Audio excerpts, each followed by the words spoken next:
Welcome in, folks. Happy to have you here on this Education Friday, and happy to have you here for a topic that I think is at least a little fun, if not the most technical topic ever. I think it's one that certainly is worthwhile and something that I've been thinking about, especially as I've been talking to people about my career in a nutshell, especially some younger folks and some older folks, all discussing our embroidery careers and what we're up to and changes that are going on and people moving to different parts of their career and different jobs and different kind of uh, I would say phases in their embroidery life. I think it's worthwhile to kind of stop and take notice of these things. And as you saw in the thumbnail, which I'm going to drag,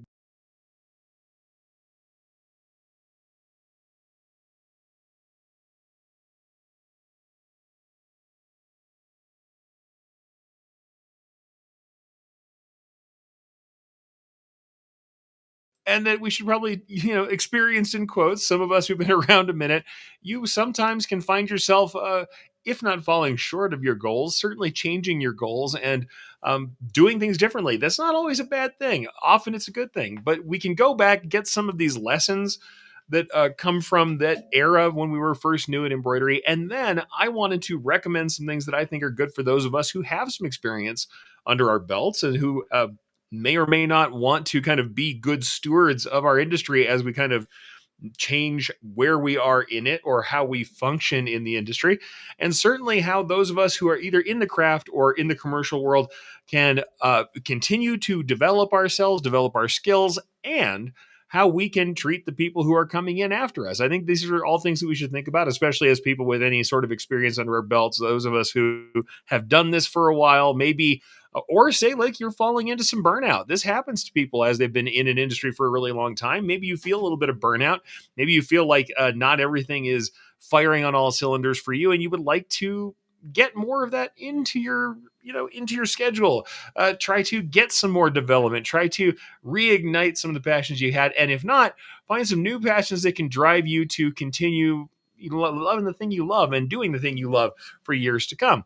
So, like I said, this should be some fun, and I'm going to continue using our fun air quotes whenever I say experienced embroiderers, considering I've been doing this now for more than 25 years, and that hurts mostly in the knees and back when I say that. But yeah, it does actually feel a little bit. I feel a little sore every time I say it. I can hear things creaking every time I talk about how long it's been. Now, certainly, I started embroidery as a teenager in the commercial world, so I might not look quite as old as I sound when I'm talking about this. But believe me, I'm fully willing to chase you all off of my lawn if I have to. But I'm going to try and make this less grumpy and more certainly, I would say, in the realm of mentorship, the way that we want to attach ourselves to this thing as we kind of age through our careers.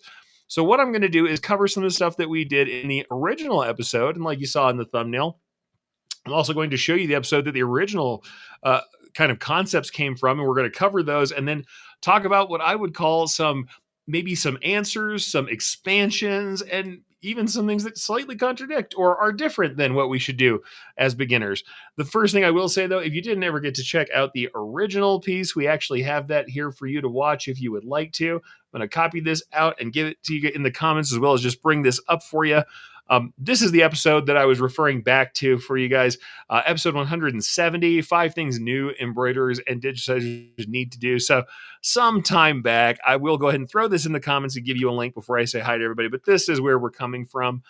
This was the original one. And if you want to copy that off your screen here, folks, anybody who is not in the chat at this point, this is where we are. That's the previous episode. But yeah, episode 170, you can search it up that way quite easily as well, and that might be just as good. But yeah, that's kind of where the original concept came from. And certainly, like I said, talking to some folks who were moving around in this industry, changing things they were doing, and wanting to perhaps kind of realign themselves made me want to talk about this subject too and just say, hey, that impetus to realign yourself, to kind of think about what it means to move through different stages of your career, and certainly the final kind of thing I want to talk about, which is being a good steward for the craft, for the career, and for all those people who are coming in after you. That's something that I think is worth covering. So with that, you guys know that if you are here live, I like to talk to everybody who's live. So if you are in here right now, that is fantastic. Thank you for being here. Please comment. Please leave your experiences and by all means, chime in as we go through some of these terms and topics and things, and I show you some of the things we're going to show on screen. But for those of you who are here on the repeat, you don't want to watch this stuff right now, go ahead. I'm going to say hi to everybody, but you can go ahead and fast forward if you like. For those of you here live, I love to see you here and chatting. So, Cindy King out of Texas, a good, beautiful day in Odessa, Texas. Glad to hear that for sure. Frank from out in the UK, absolutely a wonderful promoter and somebody who does help to foster the industry. Says, good evening, all. Thank you for being here, sir. We have Scott from Sunrise Tactical saying, happy Friday, everybody, which I love. So thank you for being here, Scott, and talking to everyone.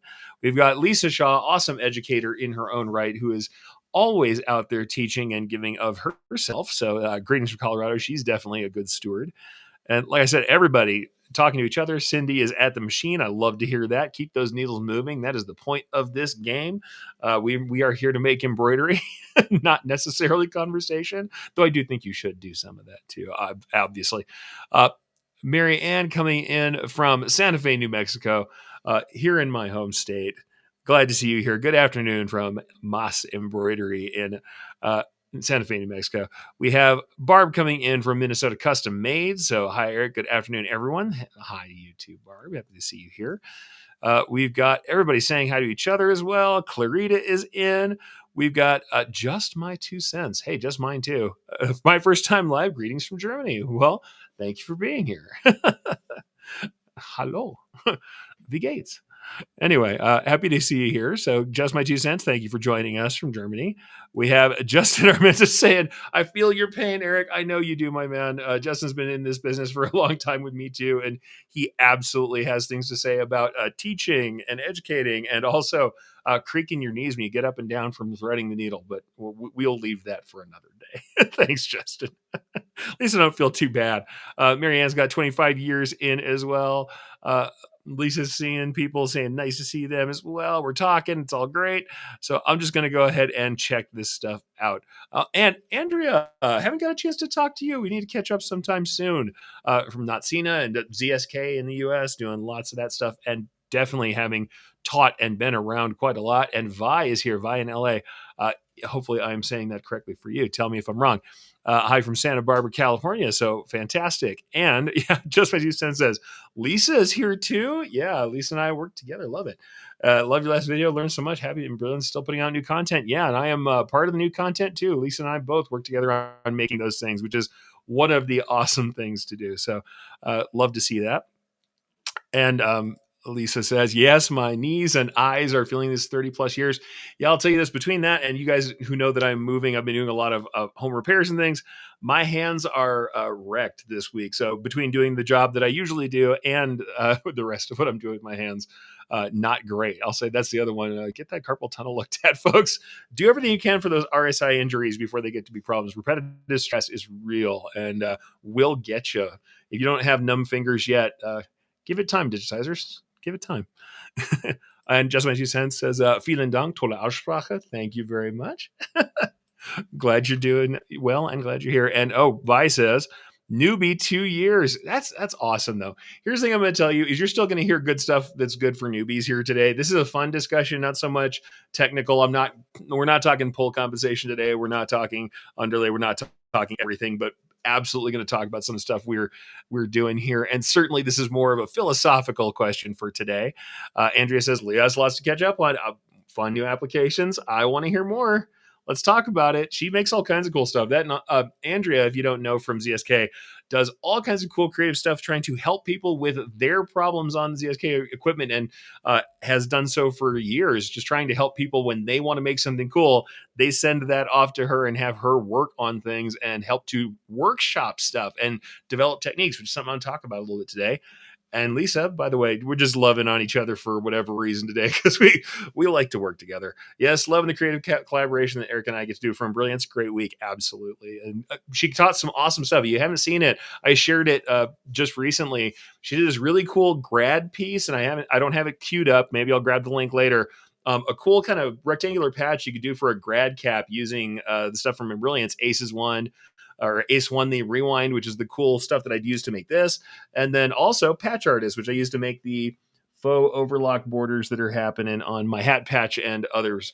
So yeah, if you want to check that stuff out, that is over at embrilliance.com. I can always link that stuff up later. But on the Embrilliance page, she did a really cool video just doing a just right to the point, awesome, great usage of templates and the borders, but just straight to the point, making a just absolutely the kind of patch you want to make quickly with text, with the warps and the templates, just perfectly the right usage for those tools. And I think a lot of people got a lot out of it. So thank you, Lisa, for that. That was awesome.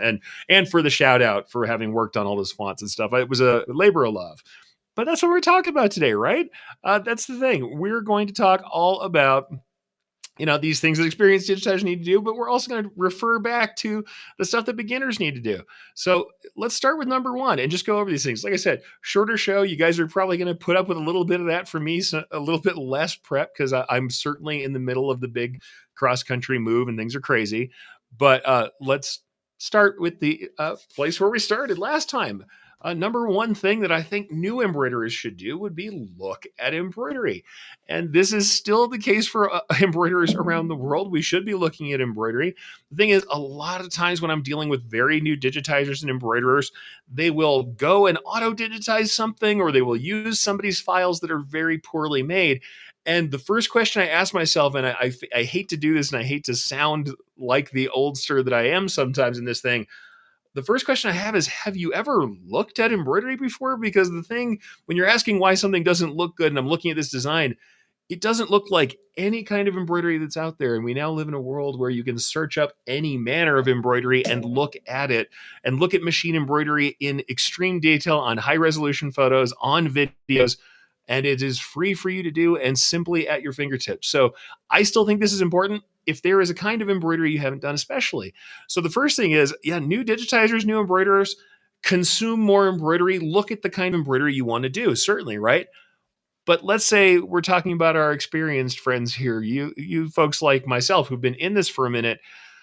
What do I think the expansion should be for consuming embroidery, just looking at embroidery? There's a couple different things I want to kind of put forth as things that I think you should do to help yourself expand. First, the simple reach, the one that's not very far from what you're doing now. Study embroidery that's unlike your own. So if you have something primary that you are good at, it is very easy for us to fall into patterns. I am definitely one of those people who will fall into a pattern of looking at the kind of stuff that I like to do, and certainly of doing the same kind of work over and over and over again. I'm not going to say I don't, or pursuing the kind of work that I'm seeing that's still, even if it's not the work I'm doing, I'm in my own circle where I'm only looking at embroidery like you're seeing here.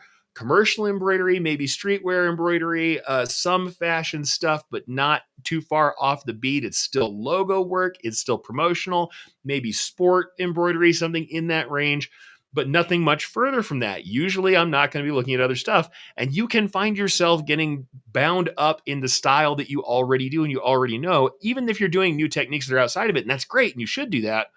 If you want to truly expand that library of mark making that you can do, one of the best things you can do is study embroidery that doesn't look like what you usually do, right? So when I'm talking about that, I mean, if you're somebody like me who does logos all day, spend some real time looking at hand embroidered pet portraits. Why not? It's organic. We're talking fur patterns. Have I done some pet stuff? Yes, I have. Why did I say hand embroidered? Because sometimes there are things that they do with hand embroidery, though, yes, maybe we cannot do with machine embroidery easily, but you can expand more by looking at something you can't do and trying to figure out how your tools can get close. Certainly, there are things that are different, but I like to go even further. Certainly, look at machine embroidery. It's not like yours. Look at machine embroidered portraits. Maybe then go out further and say, all right, I want to look at what hand embroidery is like and what are they doing? If they're not constrained by the four stitch types I am usually using, what would they do? And is there something I can learn from that? Is there something about the way the materials go together? Is there something about the way they're using these representations? Is there something about the way they use color that I could learn from, even if it's not something that I can readily do in my software, or I have to find a way to shoehorn my tools into it? That's one of the things you can do. Or let's say you're a commercial person like me, you might want to look at home decor. And here's someone who I've followed for many years off and on, and who I knew and talked to from embroidery groups back in the day, Michael Savoya. And Via Savoya is his kind of shop. So Providence, Rhode Island. He's at Rhode Island. He was taught at Rhode Island School of Design. It's really cool. But he's got some embroidery, which some of us might look at and think of as very simple. If you're trying to do realistic shading or portraits, well, this is not it. But let's say you're a realistic shading and portrait person. Maybe you don't really think as much about materials. Maybe you don't think as much about texture in that way, or you don't do things that are very graphical, geometrical, or pattern based. You don't do surfaces. You don't think about just doing decorative surface treatments. Well, Mr. Savoya has done some very incredible stuff with just using this stuff, and also analyzing and putting it into context with other decoration. And some of it is just very astute choices about materials and colors, and also just very light embroidery that is heavy on texture but not heavy on density.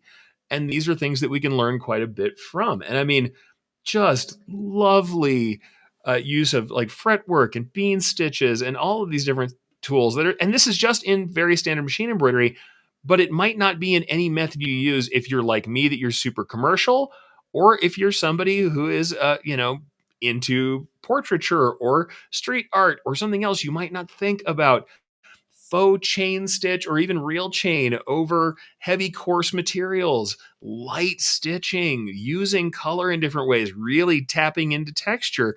These are things that might not come to you. Or you check out some of the experimentation he's done where he's stitching over different colors. He's using these kind of strange patterns that end up giving you different textures. And on top of that, you'll look at some of these really light studies of angle and stitch length and color and interaction with fabric.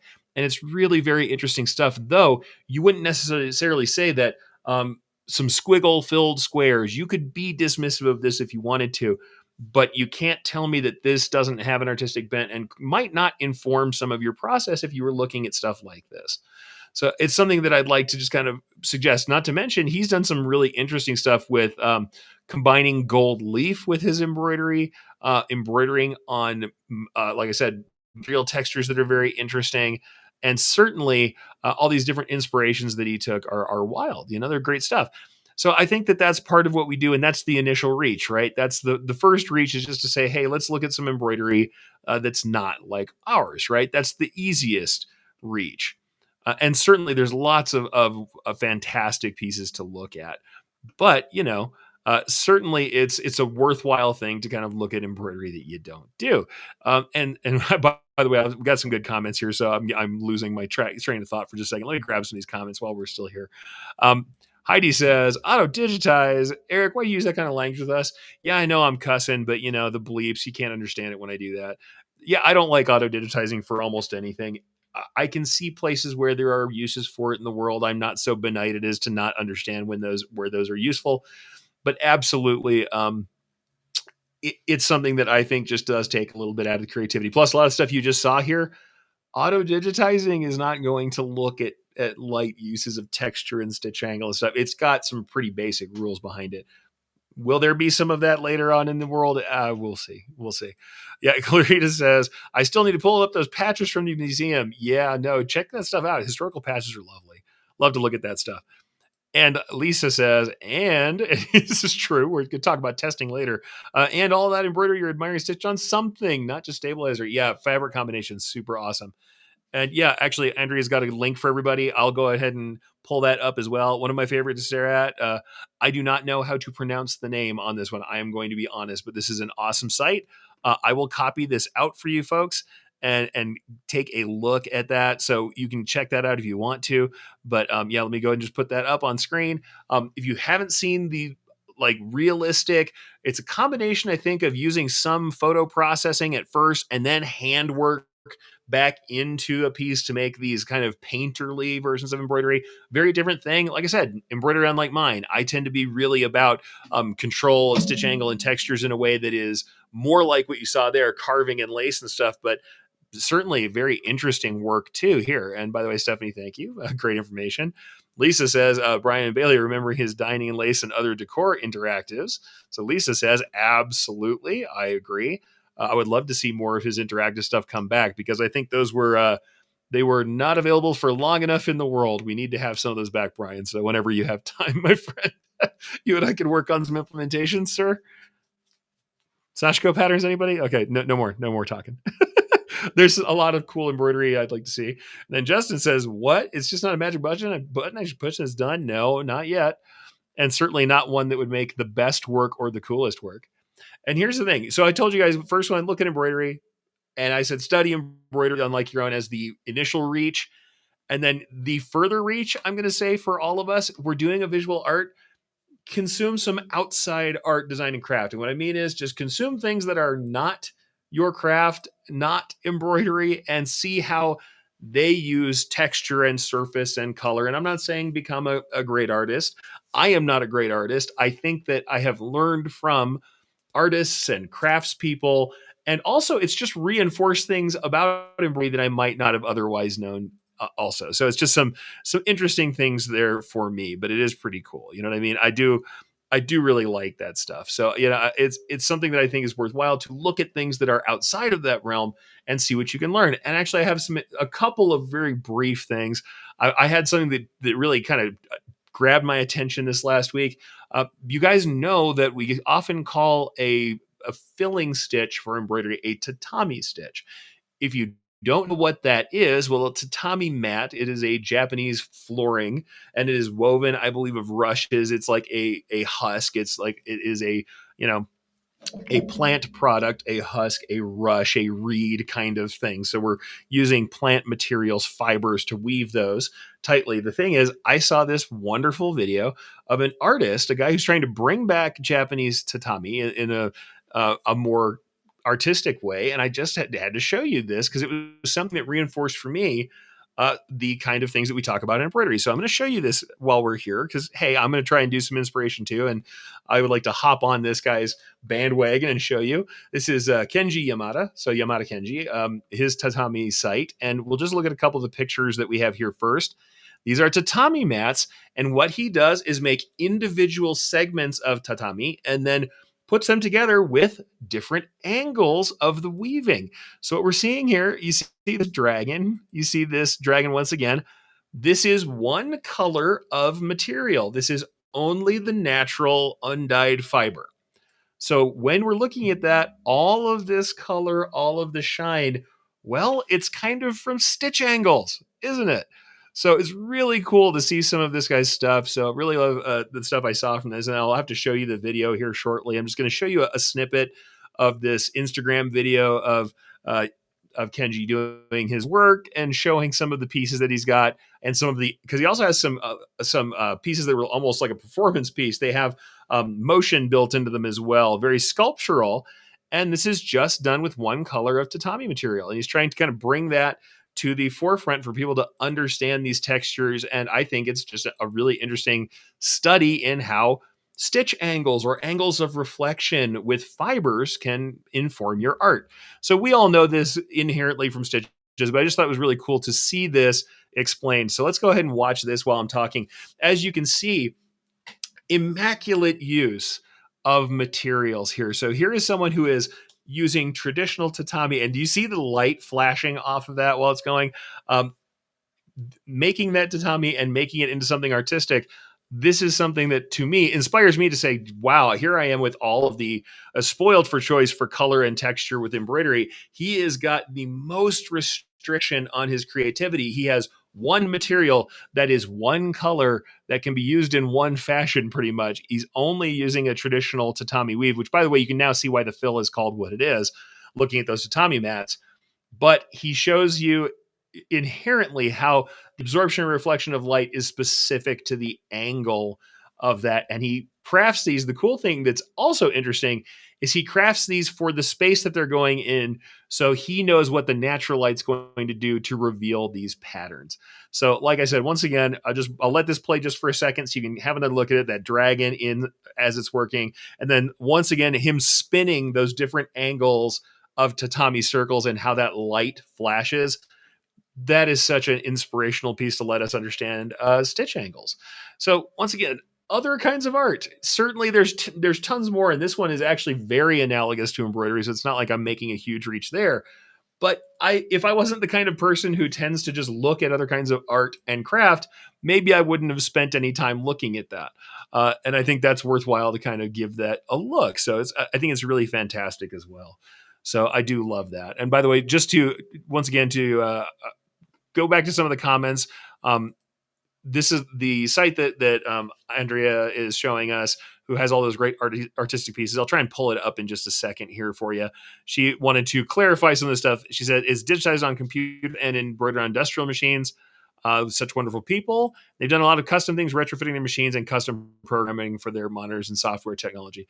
So yeah, very cool stuff. I think software and adding automation to things can be very artistic. I know we joked about automatic stuff before, but programmatic stuff is also just like the warping we've done here. It's all about it's all about using that technology to free creativity and create more creative and interesting textures and using the stuff for it. So I'll try and pull that up for you guys as well, real quick. But yeah, I just wanted to kind of make sure we kind of think about this stuff and say, we're not going to go just to the same um, the same consistent sources for all of our inspiration. We want to look at all these different kinds of inspirational pieces that can be out there, and I think it's really a worthwhile thing to check out all these different kinds of embroidery that are available. Unfortunately, for some reason, I'm getting real slow loading on that site, so I will show you guys some of that as we can get it. Very cool textures and stuff. So let me go ahead and bring that up for you. Again, let me give you the links. This is what we're talking about here. So yeah, head on over to there. So ERCI GOJART.com. So we can see there's just really interesting pieces, incredible textures, and really kind of doing some very wild stitching and working on some of these pulling stitches around to make those things happen. So very cool. Just absolutely really interesting pieces that are out there. So just look at different kinds of embroidery that aren't yours, right? I think that's a worthwhile thing to do. And also, funny enough, I think it also goes into the point of just saying, hey, if it's unlike your own, if you're a super commercial person, it might be head over to Etsy and see what's popular for machine embroidery designs. I'm not saying all of us are going to start making, let's say, funny, crazy chickens. Um, I'm certainly not probably going to make funny, crazy chickens today, but it's also just saying, all right, what can we learn? Oh, yeah, vibrant use of colors. People are into characters. Maybe there's something about that you can take back to your own art.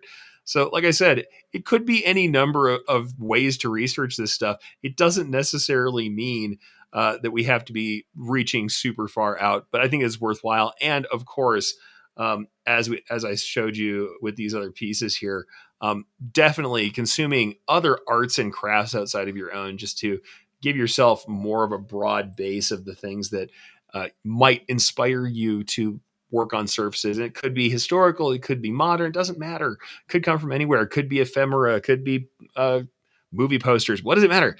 Look at the way people are making marks and making art. It's always worthwhile, I think. So that's kind of our first of 5 points. I think I'll better rush through some more points as we go through the rest of this. I did about half of it on consuming more art here, folks. But yeah, very cool stuff. Yeah, Lisa says that's really amazing. Yeah, I do like the tatami stuff. And Clarita says I love that dragon. Yeah, no, I really do like the kind of simplicity and restriction in it, and at the same time, the vibrancy of the play of light. I think it's very much, honestly, it's a little too much like the embroidery I like to do. It reminds me a lot of the way I like to use thread, but at the same time, it's something to look at that I think is very interesting. So let's go to our next kind of points here, folks. Next thing is, learning how embroidery machines work for newbies. I think it is absolutely critical that they understand the basics of how embroidery machines work, because even if you come at this from a design world, without understanding how things work, it is a world of believing that something that you are touching, especially if you're a digitizing newbie too, in the world of digitizing, is doing things on the machine that digitizing can't do. My top thing is that you're really not affecting tension with your digitizing generally, unless you have software that software and a machine that has some sort of active tension control, generally you are not doing anything that's going to cause that. And certainly if you're spitting a DST file at a machine, nothing you've made is altering tension, unless maybe we can just talk about a ton of teeny tiny stitches in one spot. But that is a rare thing and will not just suddenly pull bobbin up to the front of your machine. Understanding that stuff is super important for newbies. But what I would say, when we want to go beyond that, for those of us who are in the business for some time, it is exploring the possibilities of your equipment and your media. I think that um, doing projects that allow you to work on things beyond what you're used to. If you have not added print to it, if you have not done multimedia, if you haven't stitched on certain kinds of materials, it's really, it behooves you to do so. And if you are somebody in the digitizing world, I would say, despite the fact that most of our designs are made with the 4 tools that we use the most, we are drawing shapes, we are adding straight stitches or manual stitches, running stitches. We are adding fill stitches. We are adding satin stitches. That's about the end of it. Maybe we do some motif work. Maybe we have some tools on the other end of that. We use curve fills. We use some other modifications. That's a lot of what we do, especially in the commercial world. Explore the further possibilities of what's there. Look at the tools your software has. Look at the full complement of abilities your machine has. Make something that's outside of your usual sphere. If you have a machine that has a table and a sash frame and you have only ever used a hoop, get a big span of material up there and see what it's like to put your table back on, throw on your sash frame, span some fabric, and see what you can do. You've never made a patch, make a patch. You've never added print or done multimedia. Get out there, get a print, find, even if it's not made for multimedia from the get-go, jump on there and make something with that multimedia and find out how you can integrate print into your work. Explore the possibilities of your equipment and also adding things together beyond what you usually would do. Use thread that you don't use. Use thicker thread and understand how that does affect tension and what you have to do to back it off and the right kinds of needles. Use combinations that you have not used before. And as I'm going to say over and over again, create and test novel combinations. Certainly, that's something more in doing kind of your own experimentation. But explore the possibilities of your equipment, see what's there. And also look for efficiencies. Does it have, like, let's say you're doing a ton of applique and you've never looked at how to do a frame out. Look at how to do a frame out. Let's see what happens when you adjust things. Let's see what equipment can do different things. If it has movable presser feet or anything like that, look at what that is. Understand that stuff. So absolutely take a look and understand your machine on the most basic level. Hey, read the manual cover to cover, see what's up to it, see what it's about, learn more about how they work in general. But then get out there and find out what the experimental stuff is you can do a little bit outside of your usual. It's very much worthwhile to do so. Not just because we can add these new techniques, but because it just enhances your feel for how the machine reacts to the stresses and the physical realities of embroidery. So, explore the possibility of your equipment and media. I mean, I don't think you should necessarily do anything crazy. Not that I don't know our good friends at Embrilliance. We've talked about this before. Brian Bailey, creative Embrilliance, has certainly done tin punch work in his embroidery machines. That's something I never let myself do, and ran thin balsa wood through it too. And that wasn't something I was willing to do either. So I'm somebody who also won't necessarily throw the craziest media at every machine I own. At the same time, people do. And there are certainly experimental things we can do, materials we can address, and adjustments on our machines that we haven't touched. We should definitely look at what they are. I'm not saying go in there and start messing with the timing on your machine if you don't know anything. I am saying learn what timing is, learn how it affects things. And certainly, I will say this is something I neglected for a great long time too. Explore more of the possibilities of your equipment. And then also, like I said, your media, look at what the opportunities are out there. You've seen me teaching with Joe Joe Kramer. He is out there trying to get people to start using sewing threads and other kinds of threads that run very well in embroidery machines and may not be your usual, but actually are out there in the world of fashion and certainly other sorts of decoration outside of commercial embroidery and truthfully traditional craft embroidery, which really does hang on the classic polyester 4-weight thread and certainly thin threads, but still in a very classic sheen and style. Pardon me, folks. Let me take a little drink while we're going through here. I'm talking a little too hard, I guess. Pardon. Yeah, explore the possibilities of your media and your equipment. And I love people talking about that too. We have Irene saying, experimenting is my jam. Absolutely. The more we experiment, the more we understand what we're doing. Certainly, it's a worthwhile thing. And on art, and by the way, I have the book and met this man and have a patch from him sitting behind me somewhere. Scott from Sunrise says, the last art book I purchased is Draplin Design Company. Pretty much everything. I enjoy his style. So do I. I'm a big proponent of that thick line art style, bicentennial, mid 70s kind of art style he does. I love it. It's one of my favorite things, and he's one of the few people I went and saw him speak at ThreadX, and I bought his merch, and I actually bought some from for a friend of mine. You guys might know Mr. X Stitch, who's out there in the world. Jamie Chalmers. Haven't gotten to work with him for a very long time, but Mr. X Stitch is a fan, and I sent him some work, some stuff out in the UK. I gave him some of Draplin's excellent work, and that's some of the only embroidered patches I've ever bought from a random person who wasn't like an embroidery artist. Some of the only ones I bought Draplin's patches because I like his design style so much. One of the other art books I bought relatively recently was from House Industries. And House Industries, a big kind of guide to lettering, and I can't remember what the exact name of it is, but House Industries book on lettering was really entertaining and worthwhile. So if you're somebody who's doing fonts and lettering, check it out. Look at what typographers are doing. Why just stick with embroidered lettering? Find out what people are doing in the world of typography in general. And Clarina says about machines and learning more about them. I've been looking into what exactly it is the machine parts are doing. I love knowing what the machine is doing and why it's necessary. I'm so looking into all that today. You know what? I think that's worthwhile, absolutely. Plus, if we forget the physicality of what we're doing as embroiderers, we do ourselves a disservice as digitizers and as embroiderers in general. Um, you are doing a very physical thing where we are taking that needle and we are piercing through layers and layers of wet laid stabilizer and fabrics that have structure to them. We should know about fabric. We should know about the machine and how it's working. And we're thousands of times in a minute driving that needle through and expecting that the hook on the button to come around, or in the in the race to come around and grab that and loop it around the bobbin. We're expecting that all to spool off at even tensions at all times. Understanding how that works also helps us understand why maintenance is important, and what we're doing when we're maintaining the machine. It helps us understand how speed and hooping and thread thickness and adjustments on tensions all affect what's actually happening in the hoop. You can even do things that might be undesirable for one type of embroidery for another if you know how you're controlling all of these variables. We can play with tension. We can play with these things in ways that you might not expect in traditional embroidery. If all you ever do is what I did, standard logo work and standard embroidery that's supposed to be full coverage and solid colors, and that's what we're looking for. Looking at all these other styles and experimenting with the machines makes us able to do more of that.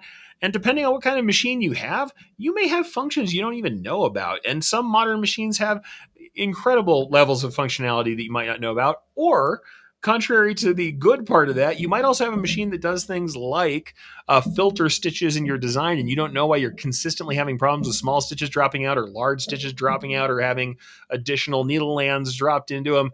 And it might be something about your machine or your software that's filtering things. And if you don't know how things work, you won't be able to go any further with those pieces. So that's something to look forward to, is to think about how these things work and learn more.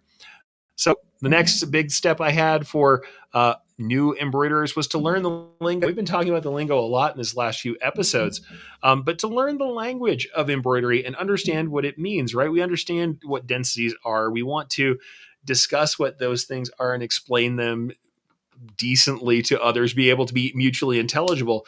We want to know what pull, distortion, and compensation is and why it does what it does. But we also want to be able to say the right things. So when we're going to somebody, we're not just saying, hey, the letters are thin now. We want to say, I think we need more pull compensation here.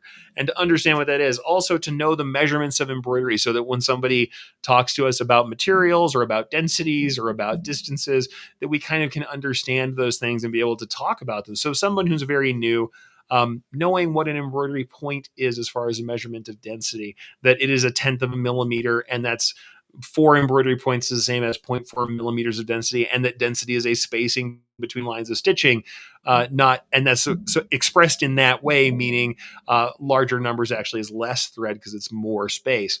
These things are just necessary to know, but going slightly beyond that, I think learning the lingo also includes a little bit of graphic design, especially if you're doing logo work like this, and a little bit of art, because it allows us to discuss things with people, especially as they come to us with materials, and to be able to go out online and discuss things together and look for resources to kind of enhance that communication, enhance interpretations. So learning the lingo is important for new embroiderers, but how do we want to take that a little further for those of us who've been here for a while, right? Well, I think there's something you're going to hear me going to beat the drum about quite a lot, and that is once you get this under your belt, and let's say you've been doing things like experimenting with new combinations of materials, or maybe you're doing a new multimedia thing, or maybe you've made some in the hoop project of your craft style, whatever it is you're doing, you've learned how to do a thing that you find interesting and you've been experimenting. Well, then it's time to try and create better explanations and terms. Let's say that you've learned the lingo, but it just doesn't make enough sense to everybody. We don't have something that's intelligible. We're having trouble. Or maybe for people who aren't in the industry, we're trying to talk to customers or new people, and we don't have a good way of expressing things. It's good to think about the way we express ourselves and the kind of lingo we're using and say, we don't want to make things unnecessarily arcane. And if there is a term that can more clearly describe what I'm doing, maybe I want to propagate that a little bit and say, here's the way that I talk about things, and here's the term I use. It's certainly something I've done over the course of my career quite a lot, and I make up little terms and uses that sometimes go out to become a little bit larger. Certainly, the couple I can think of that at least I had never heard before myself. Certainly, somebody else may lay claim to them and say they said them before me because the embroidery world's been around a long time. But like the handshake distance, if you haven't heard me talk about the handshake distance, that's in the US between 3 and 4 feet is kind of the medium handshake distance, the distance by which people will be shaking hands at. So I kind of always claim to people that, hey, if you want to judge a logo that's on a garment that's meant to be seen by another human being, that probably the right distance, especially for folks who fall into the American range of personal space, is about 3 to 4 feet that you should judge that piece at, and anything should be legible at that 3 to 4 feet. And the thing is, telling somebody that long description of judge everything at 3 to 4 feet, because that's legibility and that's about how far you stay from people. The handshake distance was a really clear way to describe that. Somebody else may have said that, and certainly I'm taking that number from a report that I believe was from the late '60s about how far apart people stand when they're, at least in the U.S., when they're shaking hands. But that's a term that helped things be kind of easily boiled down. It's also when I talk about trying to run things from the center out when I'm on softer materials or materials that stretch. Though we've talked about center out on caps forever, even when I'm talking about running things away from existing embroidery, especially like we've stitched something in the middle and we want to run away from that, we don't want to run our apparent motion of our needle or our presser feet toward that. I call that the tablecloth method. It's very easy. It's something that somebody else also has said because it's like spreading a tablecloth out. The thing is, if you've ever spread a tablecloth or a bed sheet in your life, you know that pushing the wrinkles away from the center is how we get it to be smooth. Well, it's a very easy mental picture to make. So sometimes creating better terms or using terms that are intelligible to people without anything arcane. If I go in and just tell you, you need to path all of your embroidery so that the start point is nearest to a piece that's already embroidered and the exit point is on the opposite side of that object, so as to make the apparent motion of the needle go from the area that's stitched to the open area of material that is not stitched yet. I can say that, or I can tell you, you smooth it like a tablecloth and talk about a tablecloth method. Sometimes making it less arcane, move away from what you already stitched, move generally from the center out. That is a much easier way to talk about than the other way. And certainly more technical language feels like we're doing something important, feels like we are now, masters of our technical domain. And that's why the lingo is fun. That's why we want to learn the lingo sometimes. But using language that's intelligible to people is also great. Also, the other corollary to this, if you want to create better explanations and terms, if that's something you think is important to you, then obviously What's the other thing I would like you to do? And all of us who have a little bit more experience under our belts, well, it's pretty obvious what I would do. Teach, teach. If you have that ability to discuss things, if you have that desire to go out there and do it, um, get yourself behind that lectern, get yourself behind that camera, get yourself in front of the people who need this information, and try. Give it a shot. You can do it. If I can do it, you can do it. I know you can do it. If you have a way of making something that's different, if you have an explanation that can help somebody understand, if you have a new metaphor that has not been out there that you think helps people to understand things better than what is out there now, don't keep it under your hat. Don't keep it in your head and grumble about the fact that nobody understands the way you do or that nobody says it the right way. You've got some experience under your belt. You've got a way that you had it work, and it is something that is reliable, repeatable, and that you can solidify into something teachable. Teach. That is absolutely the way to do it. And it's also the way to propagate it. You want to hear that language come back to you? Trust me, teach that language. You'll hear it back to yourself eventually. And it'll also maybe enter the lexicon. If it really does win out, if it is understandable to more people, then it'll be part of that jargon that we all use. Get outside, get do it, and teach. I mean, it's a worthwhile thing. Plus, teaching is a fantastic way to solidify what you already know, and it will expose you to other people who ask you questions about what you supposedly know, and other people who teach differently, and it will expose you to new viewpoints so that you learn more. So teaching, fully worthwhile. I would recommend everybody who can should, and that's honestly, that doesn't have to be embroidery, folks. Do teaching, get out there and teach whenever you can. Worthwhile. And certainly when there are calls for papers, if you've got one in you, if there are calls for classes and you think you've got the ability, you have the time to work on it, or you can contact one of us who does and ask us about what it to get that done. I would recommend it. If you are trying to go beyond where you are, if you feel stuck after maybe you feel like you've mastered a segment of your embroidery world, but you don't know where to go from there, and you want to solidify that and make it real, write about it, teach it, make a unit, make a video. If you can figure out how to explain it clearly and concisely, you will also crystallize for yourself what you know. So very valuable thing. Go grab some comments before we kind of move on real quickly here. So yeah, it is worth looking at. Lisa says, yes, machine embroiderers are bilingual. Yeah, we are. we have to speak embroidery and speak English, or speak our native languages, or generally more than that, probably polyglots. Most of you out there in the rest of the world. Clarita says, yeah, a more pictorial way of seeing how to digitize. Yeah, no, for sure. For sure. I think so. Very useful. John says, and this is just another question here. John Carr says, when is the next opportunity to attend an event with you teaching? Very likely this fall. I don't think I will be out of the rack until then. Unfortunately, I'm doing a very big move this year, and because of this very big move, where I'm closing down house in my home state and having to move across country, I have to not do quite as much as I thought I would want to do. So events will be a little sparse. I'll be teaching as I do here every week, and certainly there'll probably be some other online opportunities to catch me. But I would say you're not going to see me again until Impressions Expo. And that's going to be in Dallas this year. So Dallas, Fort Worth area. I'm going to go ahead and check that literally live while we're talking now to make sure I get my dates right.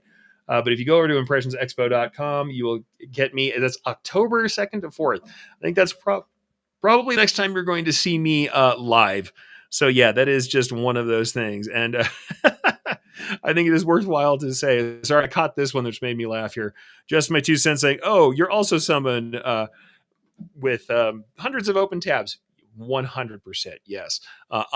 Mentally and in the real world, in the computer world, I am somebody with hundreds of open tabs. That's very much real. So on the nose. Yeah. I would like to say no, but yeah, that's absolutely true. So for sure, you got me. But John, yeah, if you want to check me out, I will be out at Impressions Expo Dallas. I will go ahead and stick that in the comments right now. This is impressionsexpo.com, where you'd want to go.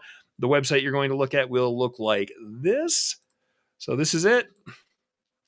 You'll catch me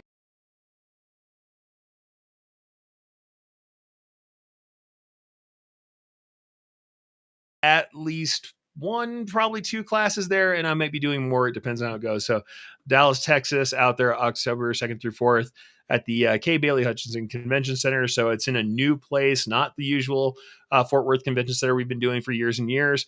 So it is interesting to go check that out. I know that I'm doing my embroidery RX where I talk about digitizing disasters and how to avoid them. That's for sure in the works. We might be doing the technique toolkit thing again. Still have to iron that out with who's there. You also see people like Katie Woobin, who is an excellent educator. She should also be there too. So yeah, without putting too much into that, if you want to see me live, that's where I'll probably be. Otherwise, you will catch me doing stuff for myself here, I guess, under my own aegis. And you'll see me teaching things for Brilliance here sometimes.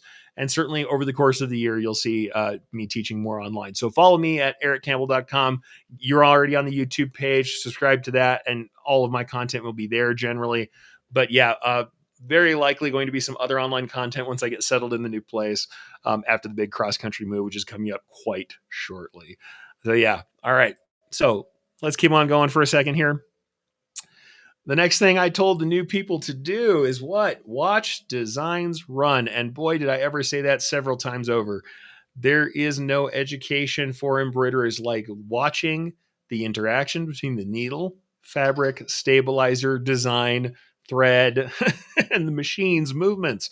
Watching a design run. And yes, I do indeed mean sitting there and watching a design run.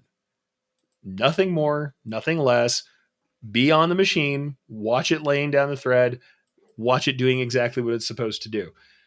This is the best way ever to know exactly how everything works. So yes, it's for new people, but what am I going to say? Okay, well, but what's the thing that people should really be doing if you're in embroidery for a long time? Watching designs run again. Seriously, just watch some designs run. Do it again. When you think you don't want to do that anymore and you're someone who doesn't think that it's useful, if you find a design that has a technique that you've never seen before, and maybe you purchase somebody's stock design, if you're trying something out that is new that you've never done before, if you have different concepts of techniques you want to try out, when you go to try them out, seriously, watch the design run on the machine. And I know that might mean minutes or even hours of sitting in front of the machine. If you are really trying to understand it to its fullest extent, watch it run. Now, certainly, I will say smaller parts of designs, swatch tests, individual pieces that are just exploring a technique, you can make smaller segments of a design and see how they run without having to run the whole thing and watching every single piece of it. But when you're developing a technique, you're testing out densities, you're trying to see how things layer, you're trying a new material, you're doing multimedia for the first time, please, please don't start the design and walk away. If it's your very first time doing something new, if you are developing something new and you're not quite sure how it's working, if you're having a problem and you have not been able to diagnose it, watch the designs run. Seriously, just do it. I know it's hard. As a commercial person who spent the initial part of their life being an operator, being a watcher, walking up and down 12 needle machines, I cannot, or 12 head machines. I had 12 heads with 9 needles. Previous to that, I had 6 needle machines. Watching those run and literally seeing what was happening, even when it went wrong, was incredibly instructional. And that does not change when you have not been doing this for a while. Or when you have been doing this for a while. And if you have not been watching designs for a while, getting back on there and seeing it, you'll say, oh man, that's something to think about. As part of this, not only just watch good designs that you want to see, certainly we talked briefly about creating and testing novel combinations. So yeah, go get a design you haven't run on a certain material and then run it on that. Maybe go try a different thread and see how that works. Try new threaded material together. Try colors you haven't tried together before. Try something very different than what you usually do. Digitize something with a different style than you usually do, and then watch that run. The other thing about that is to take stock of your own work sometimes. Though I've been talking about studying other people's designs, studying other people's work, looking at all these other inspirations, sometimes you want to look at your own work and say, how have I changed from there to here? What do I do differently? And maybe you'll embarrass yourself, maybe you won't. Maybe you'll be like me and you'll wish you hadn't sometimes, but sometimes you'll be happy to look at stuff. You know, I have lots of things where I have to take stock of my own work, or where I decide to give something away that's one of my earlier pieces, and then I have to look it over and see what it looks like. But take stock of your own work too. See your technique as it was and your technique as it is. If you've been in this business for a while, you've probably changed techniques, or maybe you've drifted from some of the things you used to do that might be valuable. So take stock of your own work too. Look through old designs of yours. If there's something that is interesting to you, or maybe you haven't thought about what you did in a particular kind of work for some time, go check it out. And certainly sometimes that can be more or less fun. But you can. It's like I had this piece here, which I actually gave away on the Brilliance blog. If you would like to have this, I will go ahead and grab this guy for you guys. You can see me doing it live. I'll grab this and put it in the chat. If you want to have this little Statue of Liberty design, I did it as a felt style classic patch where you just cut the raw felt. So this does not have like extra patch edge and placement stuff built into it necessarily. You can do that, but you may not want to. You can just use this as a design. I will say that the white material inside of it is meant to be there, is part of the design running. This is one of those older designs that I gave away and then I kind of reworked so that it could be a native design in Brilliance. And so if you want this piece, like I said, I'll go ahead and send this off so you can use that for your own 4th of July fun. But yeah, sometimes it's good just to take stock. Just say, how did I put this together? Is any of this valuable? Maybe I lost something in the process, or maybe I should do something differently. I'll stop and say, man, I was a little heavier on my underlay back in the day, so I lightened it up a little bit, but I can see where that's going. Oh, look, the angles are offset. Oh, those are decent little stars. I probably should. I'm like, do I still do that underlay where I put a nice little point in there anymore? I don't think I do. Look at this underlay that I did. Maybe it has something to it. You're like, oh yeah, that underlay has the little expanded points. Instead of just going straight out and straight back, I actually tried to support this a little bit more and probably gave this a little more body. I can lighten up the densities. I don't do that necessarily all the time anymore, right? And that might be interesting to you, how you put that together. Or you're like, man, was I using my shading right? And I would say, oh, here I'm always a little too heavy. And this is my old techniques where I wasn't taking out enough of the shading in some places. And so they looked a little full. If we go look at that design in the real world, it's pretty dark here along the edge of the nose. So if I look here, I can say, I was probably a little too dense here with these double run lines that are here. All of that might be a bit much. Maybe I should look back over and say, maybe I need to remember that I skip lines more often. And okay, I am doing that more now. That's great. Or go back and say, hey, look at some of these really kind of wild, loose fills that I did. Or I used to use edge run fills as a column and not underlay them at all to have something loose and shading like, but still have a little bit of definition to it. Do I do that anymore? Is that something that I could be doing? Pardon me as I zoom too far out by accident. And you're like, all right, cool. Maybe that's something interesting I should look at again. Or how I would go back and forth almost like a lace wickle stitch when I was shading in an edge to try and get a nice thick line out of something that was, manual or straight stitch. Maybe I should run some of these back and see how that looks because that's something interesting. Or maybe I'm doing something new in my modern version of the work that's better. Take stock of your own work. And all you'll look back and say, hey, look at me. I've grown. I've changed. I had different hands at different times. And that's just interesting in and of itself, even if it's not something that you're necessarily trying to move away from or toward. But yeah, if you guys want this, I will go ahead and grab this for you real quick. So every time I show something that I don't intend to be a giveaway, if it's out there in the world, I know that I need to stop and give it away because somebody will ask me where that was from later on down the road. So I'm going to go ahead and do that now. Let's go ahead and grab the banner for this one. I will get that on the banner in case somebody is just copying this off and is not in the current chat. So there is the actual address for it. And I'll go ahead and throw that in the comments for you as well. There we are. That's the comments for that piece. You also might find that you have a design that you loved, but isn't really where you want it anymore. You might want to rework something, or maybe you'll find a design that, it's all right, but it's something that you want to try again and say, am I someone who at this point in my career can do a better job of that? Or maybe the piece is really interesting to me, interesting enough that I want to revisit this technique and do it differently. And I think that's, it's a worthwhile thing to do, to take stock of your work and see where you've been. I know certainly the other one that I think of frequently is one that I've shown repeatedly here. And it's another one I did as a giveaway for in Brilliance was the USA embossing design where I had an original version and then I had a newer version that I did. And so the embossed USA design was, something I did go ahead and remake for a more modern technique in a more modern era, right?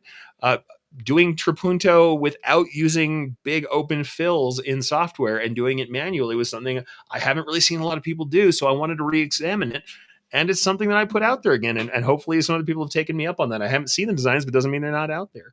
I hope that certainly if I had something to do with inspiring some people to try it, I really hope that that's true. Otherwise, I was just glad to take stock of my own work and make a new go of it with new technology behind me. Also, just a better sense of design than the person who designed that old piece. So something worthwhile. And also, like I said, certainly as you do this stuff and you're working on watching designs run, testing novel combinations, stuff that you haven't done before, and watching it run is super useful to understanding materials. And I think that's something, if you want to try new threads, if you want to try new materials, new applique materials, new ground materials, trying that stuff out and watching it run so you can see how distortion is affected and things is really valuable to your understanding of materials.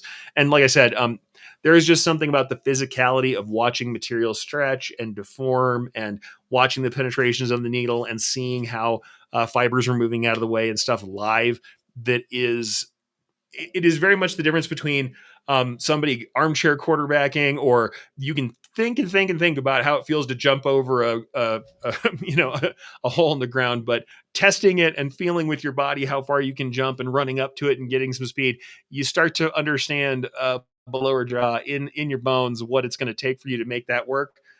Watching embroidery run is similar.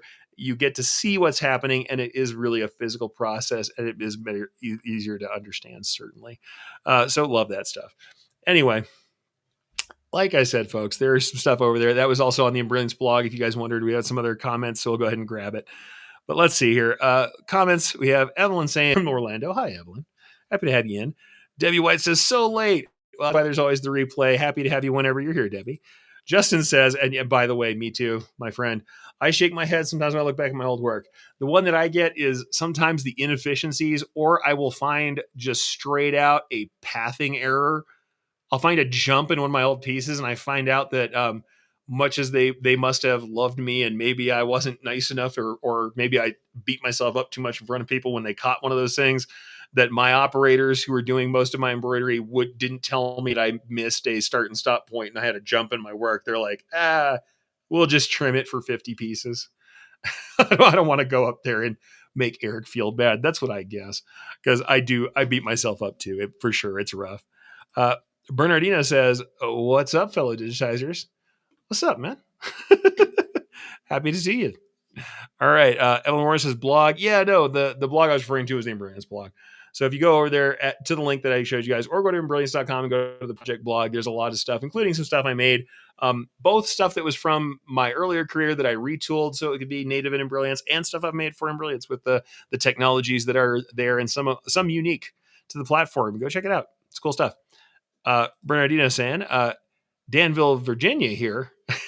I'm about to know a little bit more about Danville, PA in a minute, but VA is different. Thankfully, caught a little bit of the love. Always have to do the rewatch. Hey, happy to have you here, and also happy to have you on the rewatch. If you have questions, always kick them in. If you want to add, kick it in. Always love to see folks come in. And on the replay squad, I don't always get to your comments and questions quickly, but I do go back out and find stuff, especially on the YouTube channel. If you're on YouTube, it's a lot easier for me to see your comments and questions later. And YouTube has the entire history of the channel, whereas like the Facebook stuff, some of the other places do not hold on to the video longer. Heidi says, I redo designs all the time. I have a few customers who don't know that the logo I'm stitching with them is new. Looks the same, but I've improved the methods of stitching always. Frankly, the other thing that used to happen to me as a commercial person is someone would bring me a logo that really I could tell was not very efficient, was not going to run all that well, and I would just redigitize it. On the surface, it looked very similar. On the back end, it usually was thousands of stitches less, so minutes off of the runtime, and very frequently less trimming. That's just something I always try and do. Let's see. Evelyn says, thank you. Got it. Lisa says, very happy to do what I'm doing for all you guys. Lisa says, those stars are a fantastic example I refer to often. And like I said, I think I've got some improved stars. I've done some others that are better, but those run well. So, I like them. I like them decently for sure. Lots of folks talking to each other. Love it. Irene says, I just redid a patch design that I digitized a couple of years ago. I'm shocked at my progress, and the second time around was much better. It's a thoroughly worthwhile thing to do to jump that before. You know what I'm saying? It is just absolutely worthwhile to go over an existing design that you've done and give it another shot, or a style that you've done before, and just see how it feels. It is, I think you'll know. And also, it's easy for all of us just to feel like everybody should already know how to do this stuff, and or I've been in this business for a while. I can't believe I have problems with anything ever. This sucks. What, I'm having a problem. And then stop and go, look at how far you've come from your first works, for real. Just my 2 cents says, I'll say this. May I ask which software you used before Embrilliance besides Embrilliance? Yeah, I've used many. And here's the thing. Before I say any of this, I'm just going to tell you, I have seen masterpieces from digitizers all over the world in just about every software you can imagine. The software does not make you the best digitizer in the world. It makes your digitizing process easier or harder for you, depending on how you like to work. Uh, Software can only do what you know how to tell it to do. And it's more about your knowledge of embroidery by far than the software you use. However, I will tell you the kind of list of softwares I've used. It will probably not be that helpful for you because looking at the pieces that I show everybody, I'm usually showing people things from about 5 different softwares. I started out with a software called QDT that was made by the Moritz Company, who is a badge company. You'll still see them out there. Moritz Company still makes badges. This software is for DOS. It had like 16 colors it could display. This is not a Windows software, so think about that for a hot minute. It was old when I got to it. I'm not that old, but it was a DOS-based software. It could not draw curves, so every time I drew a curve, I had to draw little pi wedges of straight lines to make it happen. That Moritz software, certainly I did a lot of work on it, and in fact, some of the pieces that people think of as masterpieces from early in my career are done in that software. I went from that first, honestly, to Melco Design Shop as the first thing I used after that, and it was great to have modern tools. It did make things a lot faster with traditional kind of ladder entry columns, which is the standard, and traditional more vector style drawing to some degree. It was previous to the vector style way that things are drawn now. I moved from that to a combination back and forth between early Wilcom and Pulse. So I used Wilcom all the way back to Sirius, so like version 6, I think, was probably when I started. I'm trying to think if that's as early as I went, and I spent a long, long time using version 9. To be quite honest, I still think version 9 had some of the best stitch processing to me. Even some of the more modern stitch processing to me doesn't feel quite the same as version 9 does to me. But I also used Pulse. Believe it or not, I spent a little bit of time working with people who used Punto. So I used Punto for a while as well. And in between all of those, I have used Sierra. I've used just about everything. Frankly, most of the work you do for commercial stuff like this has fills with basic controls, maybe curvature, has satin stitches, maybe satin borders that are center line borders instead, maybe zigzags for applique, has straight running stitches, which may or may not have some other things applied to them. And, that's about it. It's satins and fills and running stitches and manual stitches. And then after that, we can add motifs and other stuff and get more creative with it. But those 4 stitch types are usually fairly the same. After all that, I've worked with Embrilliance, and I'm helping Embrilliance out with things that I make for them creatively, certainly, and with the development of their work. And I've made commercial work. I did pieces for Netflix shows that we're filming right at the beginning of my time with Embrilliance, and kind of toward the end of my career with doing more commercial embroidery. So we sent out to commercial machines pieces right out of Stitch Artist 2 is all I really would have needed for that. So yeah, I've used all of the above. Spent the most of my time in Wilcom. You'll find old Wilcom interviews with me. You'll find that stuff there, certainly. But the two that I've spent the most time in at this point would probably be Wilcom and Stitch Artist. That's probably the two that I've spent the most time with. So yeah, I'm fully willing to talk about that. It's worthwhile to take a look over my career. What I'm going to say is, if you sit me down in front of anything, I will look at the tools. I'll find the top 10% that anybody might use, and I can make any of this stuff in any of those tools. What I can't do is some of the other cool stuff. Like in Brilliance, the specific stuff it has is things like lettering envelopes are not anywhere else. The automated patch border isn't anywhere else. And so you don't have that. Certainly Wilcom has tools like that. Pulse has tools like that. Design Shop has tools like that. I think some of the most cool automation I've gotten to do with Embrilliance is something that's really unique, and I love it.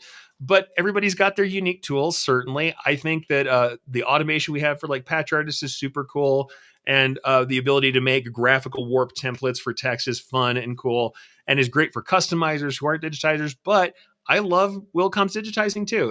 It's lovely. It's lovely stuff. There's nothing wrong with that. What I'll say too is I can't tell you how many times I see people who have two or three softwares and use them for the things that make the most sense to them. That's okay. I did too.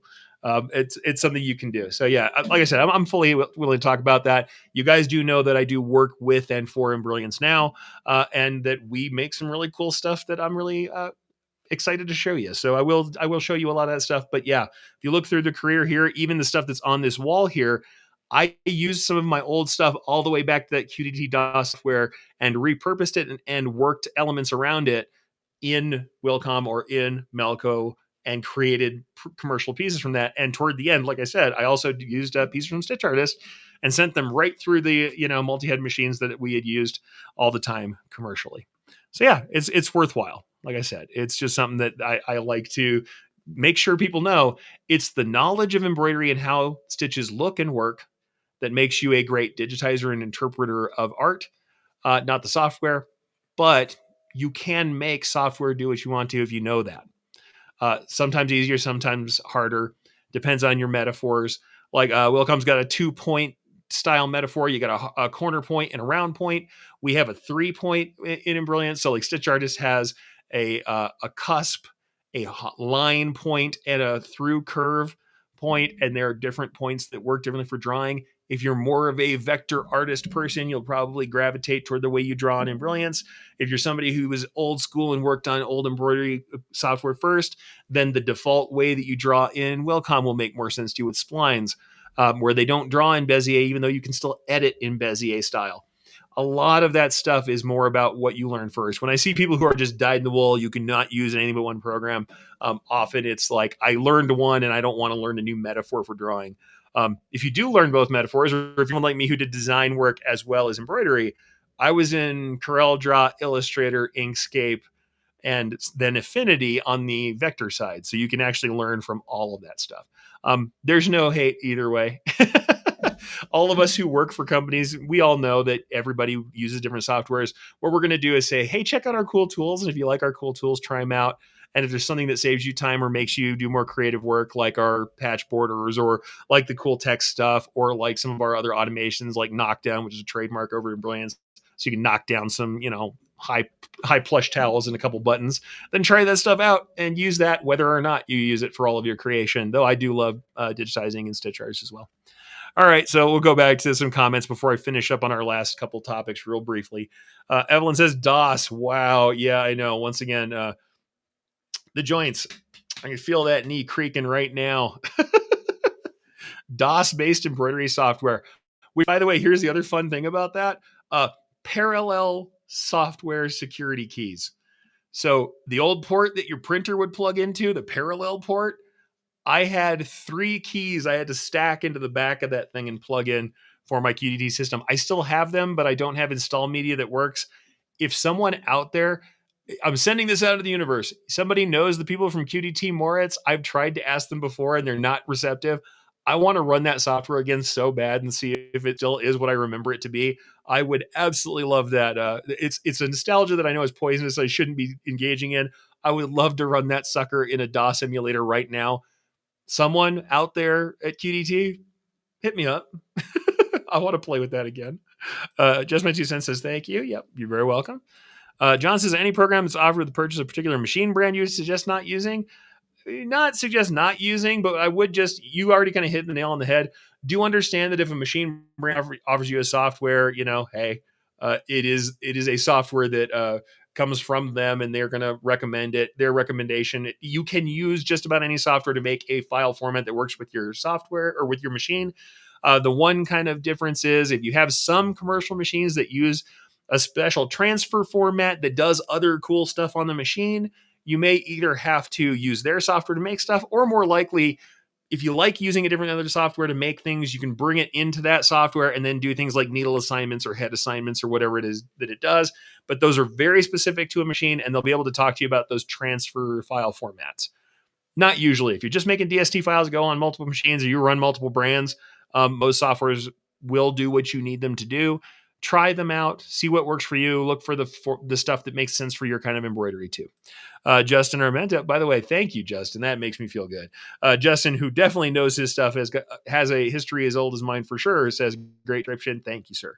I love that. And everyone says, no, don't do it. I'm not switching. I'm still going to be in Stitch Artist and other software. I'm not going to be digitizing in QDT for the real world, but I would sure like to show you guys what it was like. And not because I'm walking uphill both ways and chasing you off my lawn again. But no, I would love to show you guys what a DOS-based software looked like for digitizing. In fact, I'll tell you this, if you guys don't know, I've got a lovely book called The History of Embroidery in the 90s. Like, I can't remember if I'm saying it right. And it's a wonderful book that shows all the original digitizing systems. And there's, like, if I'm not incorrect, there's digitizing on Atari based computers. There's digitizing, I think there's a Commodore in there somewhere. What I would not give to have a retro digitizing station in my home. And yes, I know it's such a bad idea, but what I would not give to have a retro computer with like an Atari based computer, an Amiga or something running digitizing software. Oh man, somebody give me that 1.0. I want to see that stuff just for my own edification, folks, just to learn, just to take stock. All right, let's go to the last couple points that we have before the day is out here, folks. The next thing is that I recommended to all the new folks, and I'm going to keep recommending to all of you, is to experiment. And for that, I don't just mean experimenting. You guys know I did an episode on doing self-directed projects, and I can't stress enough that self-directed projects are important. Two things I'm going to say about this. If you've been in the business for a while, then it's not just about experimenting because you have something you want to sell that you got to get out there. If you've been in the business for a while, what I'm going to say your reach is for you is this. Especially if you're commercial, create something for the sake of creating it. This can be super hard, especially if you are in the business of embroidery or even the business of teaching it, even the business surrounding it, serving it. You can forget how cool it is just to make something cool with thread. Create something for the sake of creating it that you just like. Take some time to not do something monetizable that is not for a project, that is not toward a new style you're going to sell, that is not something you're going to put on the rack necessarily. If you put it on the rack later, awesome. Find something that just scratches your creative itch and run it down. Funny enough, sometimes you'll do that. Like a lot of the fonts and stuff that are happening in Ace 1 that we released last year, I just liked a style and wanted to play. And then I started looking at what was unique about Embrilliance. And certainly then it got to be, what's unique about our tools and what could we do with something that's cool? And I went, man, I'm really into typography and I love retro stuff. And then I ran some of that down. It became a product. But the first time I played with it, I made it just to make it. And then I released a piece of it for a project because it was just kind of cool and it was in the space right now and I enjoyed it. Create something for the sake of creating. And even if it's not perfect or not detailed enough or not something that shows how experienced you are, if you've been in the business forever, who cares? Make something that you like just to make it, or make something that is interesting to you just to do it. If it's experimenting and creating novel combinations, that's awesome. That extra bonus, you get to do something cool that is possibly going to be teachable later. And that's the thing. If you want to go even further than that, create for the sake of creating, certainly. But if you want to create something and then you do want to add purpose to it, don't let all the purpose be commercial or all the purpose be, creating your bona fides to say that you are someone who's done this work. Create something that helps you teach more and share more. Create teachable methods you can then give out to the world. Help people like you who back in some previous era were looking to learn something and round off the rough edges from that experience for them. I cannot tell you how much more valuable this will be to you. And also, sometimes you just got to make something you want. It is really easy to let ourselves, be the cobblers that have no shoes, the cabinet makers that have bare walls. It is really easy to do that. If you want to love embroidery for a long time, make some that you like and remember that you like it. And also take some time to make something that's not for anybody else. Even if, okay, down the road, you want to mine that for content or to sell to customers or to give out on your projects or to teach, that's great. But take a little bit of time also just to make something you like or to fix a problem for yourself. Patch up a garment that you love that's got a hole in it with some visible mending and enjoy that. And just do it because you like it and do it because embroidery can do the job you want it to do. And don't stress about everything else that's involved. Make something you like, even if you know there is no market for it. Sometimes that market can kill it, right? Do weird stuff. Be me, make weird stuff. Certainly, I made some stuff for stock designs that was weird, but I also made some stuff like, okay, these are historical depictions that are often referred to as Valkyries. We don't really know. These are cup-bearing women in silver from the Viking age, you might call it. That's not a super technical way to say it, but that's what they are, right? A lot of them from Sweden. Well, I made some. And also, I did a new technique. Back in the day, the first time I tried out a little bitty plastic patch, and here it is. I was like, you know what? I'm going to try a plastic patch with just a design that I've done before. I'm going to do one of my little Valkyrie designs that I like. So I'm like, all right, I won't do much work to it. Let's just see what it works like. I'll even throw it on a home machine so it doesn't have any other benefits. It is running on kind of the worst hoop I have, on the slowest machine I have, on some material that I got out of the big box store. I did eventually write an article with this, but yeah, my first plastic patch was just I made a Valkyrie design that I like because I like Viking Age artwork. I like the stuff from that era. It was what I studied in school. It's something I don't get to delve into very often. So I made that. I made it for the sake of making it. Did it eventually become part of articles and stuff? Yeah. But is this marketable? How many people have bought these designs when I sell them on my website? I still have the onlystitch.com out there if you want them. I haven't been updating it for a long time. I need to take my own advice here and make some fun stuff for you guys to play with, just because that's something you could also learn from and teach. I do more of that for Brilliance these days than I do for me. But you just make something you like. You make something that's cool. You make something for a friend. You make a patch for someone who loves a certain kind of artwork. You make that. You do something that is not going to be part of this more commercial venture, or you just do it to see if it's possible. You make art and enter it into a contest for a gallery showing. Did it get in there? No, it didn't. Was I a little heartbroken that my fun little QR code cross stitch motif didn't go? No, I didn't love that I didn't win because that's how I feel. But at the same time, it was good that I did it. Or like this little piece. I ripped a shirt that I really like, and I thought, it'd be really cool. I'll use visible mending to make this really light tonal monogram. And it also let me teach people about monograms and how they're put together and how to use tabs to make the interlacing of letters look good. So I got to do all the above. So I'm creating for the sake of creating. And then the other half of that is creating a teachable method that I can go back and show people. And the cool thing is it opened me up to a bunch of people who are doing visible mending. Now that we're trying to get out of the era of fast fashion and brand fill, so logo garments that are filling up all the landfills and being sent off to other countries and polluting all of their spaces and waterways, we can mend quality garments for a longer period of time and do it decoratively. And it's something that you can do with embroidery and with your machine. Also, stuff that this piece, I eventually threw it on my website, but this was just for me to say, what can I do with one color of thread and stitch types, stitch lengths, and stitch angles to make dimension? And so I did this cool mask, right? I did this no mask, right? So yeah, a Hanya mask, all in silver thread, and I bring it around and teach with it. But the first time I did it was just for me to say, what can I do with the essence of embroidery in a single color, and what will it look like? Or I was asked to do some pieces or make some cool stuff. And what I did, I made a hoodie for my wife. She didn't ever actually wore it. It wasn't really her style, but I went back and did this cool, 16th century manuscript style Lombardic capitals and covers. Or I made some pieces where I gave them off to a friend of mine. She made dresses with these knots that come off of Swedish rune or Swedish picture stones, votive stones, stuff like that. Same thing with this. I did go ahead and make a stock design out of it eventually, but it's just a piece I made for myself to look at. Not only this design that came off of one of those stoneworks, once again from Sweden, but also I used, believe it or not, the first iteration was sewing in serger thread just to see what a slightly thicker, fuzzier thread would look like run with the same kinds of settings. You make it for yourself, but then you can also make it to teach or to show a point. This is what whip stitches look like with the same number of stitches, slightly different density settings, the same stitches from the left to the right.